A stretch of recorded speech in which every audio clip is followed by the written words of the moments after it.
I guess I shouldn't have been snooping. I thought I was just being a bit insensitive, invading my wife's privacy. I had the best of intentions. At least that's what I told myself when I found her diaries. I thought if I read a little bit of them, I would learn some secret desire she had. Something that would allow me to get her the perfect 15th anniversary gift. Well, what I found did eventually give me an idea for her anniversary gift. It just took me a while to put it together. It took me quite a while, nearly a full 5 years. I guess I should fill in some of the backstory. Sandy and I, James, were high school sweethearts.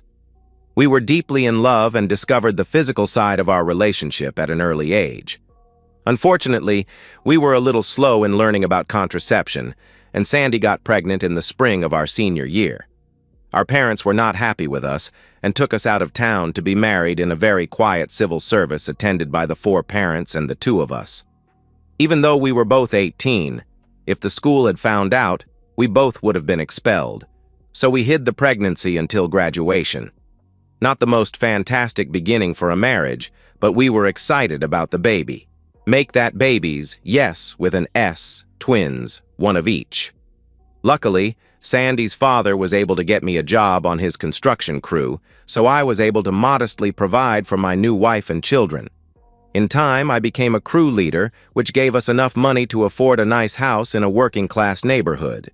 I worked long hours, and Sandy spent all her time caring for our children. We didn't have much time to ourselves. Our social life was limited to kid functions, except for the occasional times our parents took the kids overnight. We had busy lives, but we maintained a reasonably active, intimate life. I took classes during the slower winter months, and eventually earned an associate's degree in business management.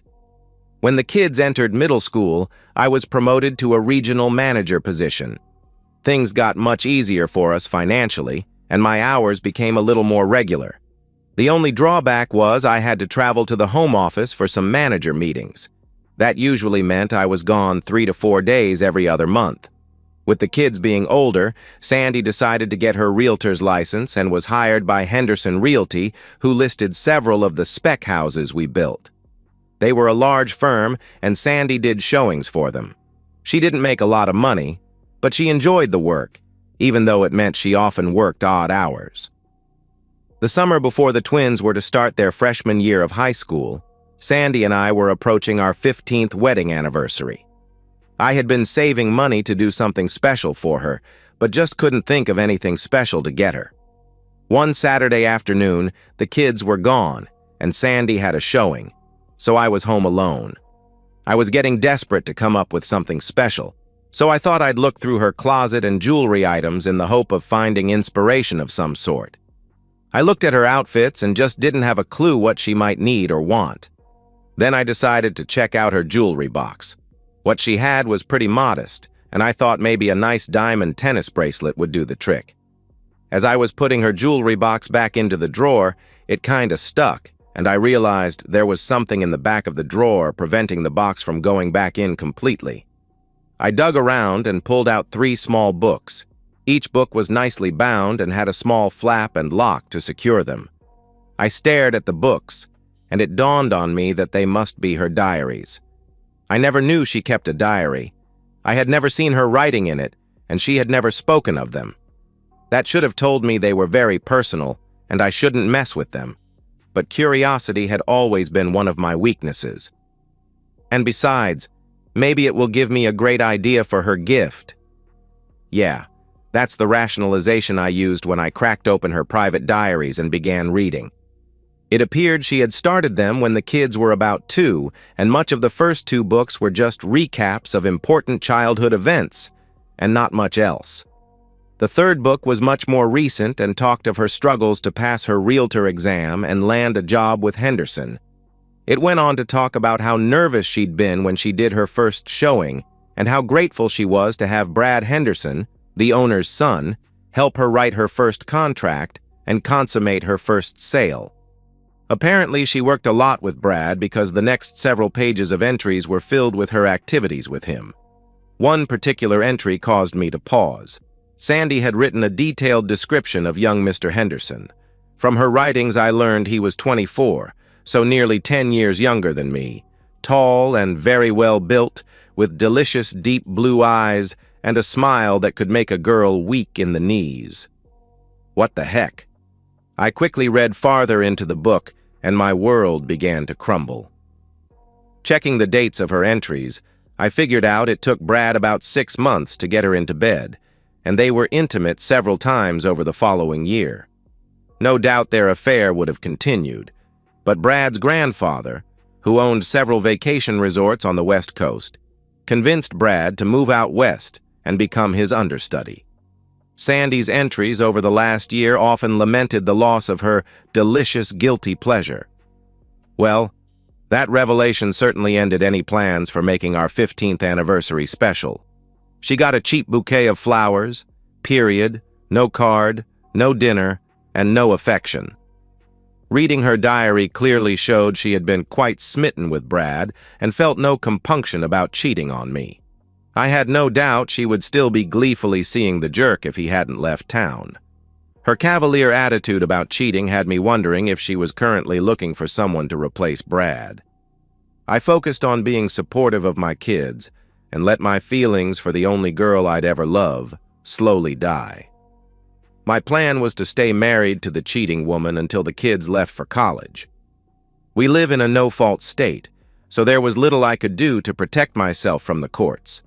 I dumped most of the money we had saved into a tuition account for the kids, knowing that I would be responsible for that anyway.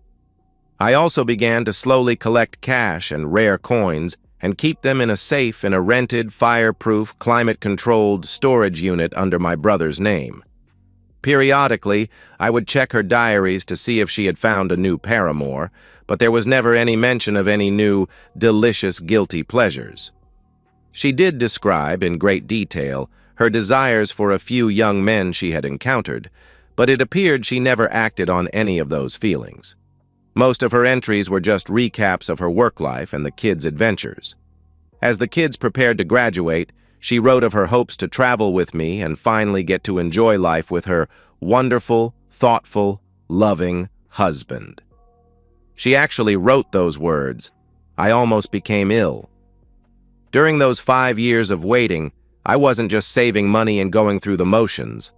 I was formulating a plan that would ensure both Sandy and Brad would understand the full consequences of their actions. First, I hired a private investigator to track down Brad Henderson on the West Coast. It didn't take long to discover he was now the general manager of the Ocean View Resort in Malibu, one of his grandfather's premier properties. The PI also discovered Brad had developed quite a reputation as a womanizer, making passes at both guests and staff.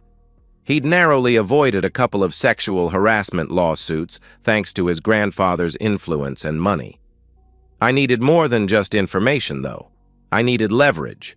So I created a new identity, Jason Reynolds, a wealthy real estate developer looking to expand into luxury resorts. I had business cards, a website, and even a basic LLC registered in Wyoming. I spent about $10,000 setting everything up, but it would be worth every penny. Next, I cultivated a relationship with Caroline from my office, but not in the way you might think. Caroline was smart, competent, and happened to be lesbian. When I explained my situation and my plan, she agreed to help me with the charade I was planning. She had her own reasons. Her mother had been devastated by a cheating husband, and Caroline had a personal vendetta against men who betrayed their wives. "I'll play your girlfriend," she said, "but just for the revenge. No funny business." "Trust me," I assured her. "This is strictly business." I also reached out to Henderson Realty and casually inquired about Sandy's work history. I learned that Mr. Henderson Sr. had been deeply disappointed in his son's behavior with female employees, which was the real reason Brad had been shuffled off to the West Coast. The old man was traditional and held high ethical standards, unlike his grandson. As the date approached for the twins to leave for college, I put the final pieces in place. I sent several emails to Brad as Jason Reynolds, expressing interest in his resort and floating the idea of a major investment opportunity.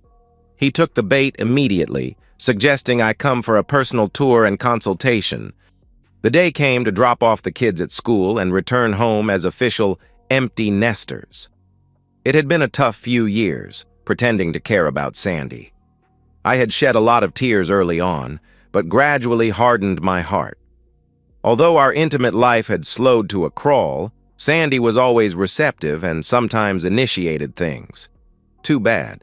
I really liked being with her, but it was just physical now, never making love. I had Sandy's big SUV packed to the gills and a ton of crap loaded onto the roof. The kids' campus was about 2 hours away, so we all chatted away as I made the drive. We got the kids delivered and set up in their respective dorms and got back into the SUV for the drive home. James, can you believe our babies are off to college? My God, it seems like yesterday I was changing their diapers. Yes, those early years just seem to have flown by. It's great to see them so excited about this next phase in their lives, I replied. Oh, James, I'm pretty excited to begin this next phase in our lives too. Just think about the time we will have to ourselves. I want to travel a little and really enjoy each other, she answered. Well, Sandy, I'm very, very excited to begin this new chapter in life. I am truly looking forward to traveling with my beautiful companion to exotic places. Sandy grinned and leaned over and kissed me on the cheek, and then settled back in her seat and drifted off to sleep. Sandy awoke when I pulled into our garage. Oh my, I must have conked out on you there. I can't believe we're home. Yep, you're home, I said as I got out of the car and opened the rear hatch and reached for my 2 suitcases. Sandy frowned at me and said, Oh goodness, did they forget some of their stuff? Just then, a small SUV pulled into our driveway, and Caroline got out and waved to me before opening the rear hatch of her car.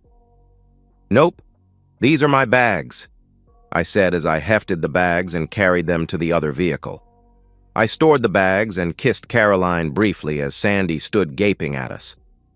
Sandy, I'm sure you remember Caroline from my office. She is here to pick me up. We will be back in about 3 weeks, I answered. 3 weeks? James, what the hell are you talking about? You never said anything about any business trips. How can you just spring this on me like this? She asked. Caroline stepped up to Sandy and handed her a large envelope. I said, Those are the divorce papers. I suggest you have an attorney review them. I think I have been fair, but still, you should get an attorney. Divorce? What do you mean divorce? James, what's this all about? Is this some kind of sick joke? It's no joke. Caroline and I are leaving for California. I have some business to attend to, I replied. Have you lost your mind? We're married. You can't be running off with this woman. Sandy frowned. She's just a friend helping me with my plan, in fact. It took me years to convince her to help me with this, but it will be worth the wait. Now, we have to go. We have a flight to catch. The movers came while we were gone and moved all my stuff to my new place. I've taken half of our cash, and my lawyer will answer any questions you may have. James, please. How can you do this? How can you just leave me? We've had almost 20 years together. Doesn't that mean anything to you? She sobbed, tears streaming down her face. Yes, Sandy, it does. I loved you with all my heart for 15 years. I gave you all I had to give, but it just wasn't enough for you. You just had to have your delicious, guilty pleasures. Recognition burst onto her face as her hand flew up to her mouth. My diaries! You read my diaries! Oh my God! Oh my God! James, please, it was a mistake. Please, baby, don't do this. Please, I love you. Please, James. I turned to Caroline and nodded, then looked back at my soon-to-be ex-wife. You had your delicious guilty pleasures. Now it's time for me to have my justice. Caroline and I flew to Los Angeles that evening. She'd booked us separate rooms at a hotel near Brad's resort and then helped me prepare for my meeting with him the next day. I wore an expensive suit I'd bought specifically for this occasion and carried a briefcase containing what appeared to be investment documents. Brad Henderson greeted Jason Reynolds warmly at his office, clearly excited by the prospect of a major investor. At 29, he had grown more confident, but no less arrogant. His office was filled with photos of him with celebrities who had stayed at the resort. "Mr. Reynolds, it's a pleasure to finally meet you in person," Brad said, extending his hand. "I've prepared some materials about our expansion opportunities." "Call me Jason," I replied with a smile, "and I appreciate your time. But before we discuss business, I always like to get to know my potential partners on a personal level. Tell me about yourself." Over the next hour, Brad bragged about his accomplishments and his connections and hinted at his romantic conquests. As he loosened up, I steered the conversation toward his past. "So you weren't always in the resort business? I understand you worked in real estate back east?" I asked. "Yes, for my father's company. But that was just a stepping stone. I always knew I was destined for bigger things." "Henderson Realty, right? In fact, didn't you work with someone named Sandy Wilson there?" I asked. His smile faltered slightly. "I worked with lots of agents. The name sounds familiar, but..." I leaned forward. "Sandy Miller, actually. Married to James Miller." Brad's face drained of color. "I'm sorry. Who did you say you were again?" "I think you know exactly who I am," I said, my voice steady and cold. I opened my briefcase and pulled out copies of Sandy's diary entries about their affair. "I've been planning this moment for 5 years, Brad. Look, man, I don't know what Sandy told you, but she didn't tell me anything. She wrote it all down, though. Every sordid detail," I replied. Brad stood up, trying to regain his composure. "This is ridiculous. I'm going to have to ask you to leave." "I will. But first, you should know that I've sent copies of these diary pages to your grandfather, along with a detailed account of your sexual harassment of employees here. I also took the liberty of contacting those 2 women who almost filed lawsuits against you. Turns out, with a little financial incentive, they're now willing to come forward." His face was a mask of panic now. "You can't do this. My grandfather will..." "Disown you? Remove you from the family business?" "Yes, I imagine he will. He's quite traditional, isn't he? Doesn't tolerate scandal." I stood up and straightened my tie. "By the way, I've also sent copies to your father. Seems he suspected something happened between you and Sandy, but could never prove it. That's why he was so eager to ship you off to California." As I turned to leave, Brad lunged at me, but I was prepared. I sidestepped him easily, and he stumbled into his desk. "I wouldn't do that," I warned. "Assault charges would just make your situation worse." I left him there, staring at the copies of the diary pages, his future crumbling around him. 2 days later, I received a call from Caroline, who had been monitoring the situation from our hotel. "It worked," she said. "Brad's been removed from his position. His grandfather announced it this morning. Apparently, there was a huge scene at the family meeting. Brad's been cut off financially until he completes a rehabilitation program." When I returned home, Sandy was waiting for me. She looked terrible, eyes red from crying, hair disheveled. "How could you?" she demanded. "Mr. Henderson called me into his office yesterday. He had copies of my diary. He fired me, James. He said his son had been disowned from the family business because of me." "Not because of you," I corrected. "Because of both of you. Actions have consequences, Sandy. But you've destroyed my career. No one in real estate will hire me now." I shrugged. "Just like you destroyed our marriage. Seems fair to me." Sandy tried to fight the divorce and even denied having an affair with Brad, telling everyone I had just lost my mind and run off with another woman. Fortunately, I had taken the diary with her handwritten confessions, and when I sent photos of it to the kids, they knew she had lied. Despite her attempts to delay it, the divorce eventually went through. By that time, I had moved into my own place, and Caroline had helped me stay focused on my goals. Sandy requested, and I agreed to one final conversation when the final divorce papers were signed. She began apologizing to me, but I raised a hand to stop her. Then I asked her the only question I wanted answered. "Why?" James, I did it for purely selfish reasons. I was flattered some handsome young man wanted me, and I was positive you'd never find out. I never had any feelings for Brad, except attraction. It was just the whole forbidden fruit thing. He was only the second man I'd ever been with. The cheating was so naughty and so exciting. I was so caught up in my own pleasures, I never thought about the consequences of getting caught and of hurting you. I'm so embarrassed by what I did and so devastated by what it has cost me. I hope someday you will be able to forgive me. Sandy, you gave me 15 good years and 2 great kids. For that I will always love you.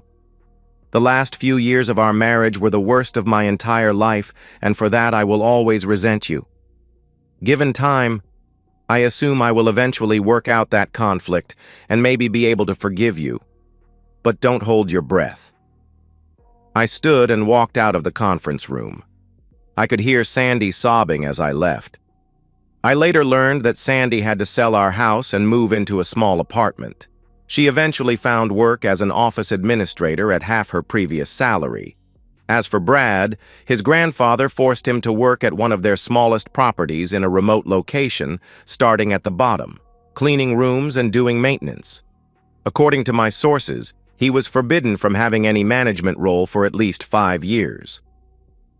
3 years later, I had built a successful construction management firm of my own. Caroline had become my business partner, and we remained good friends. She had actually introduced me to Jennifer, a kind and honest woman who understood my past and helped me learn to trust again. By the time the kids graduated, I had worked through the pain of Sandy's betrayal, thanks mostly to the new life I had built. Jennifer and I threw a big graduation party for the kids, and Sandy came alone. She seemed smaller somehow, diminished by the consequences of her actions. She approached me cautiously. "James, I hear you're doing well." "I am," I said. "Very well." "I'm glad." She hesitated. "I've had a lot of time to think about what I did. I'm truly sorry for the pain I caused." I studied her face and saw genuine remorse. The anger I had carried for so long had faded, replaced by something like pity. "I forgive you, Sandy," I said quietly. "Not for you, but for me. I don't want to carry that burden anymore." She burst into tears and rushed away.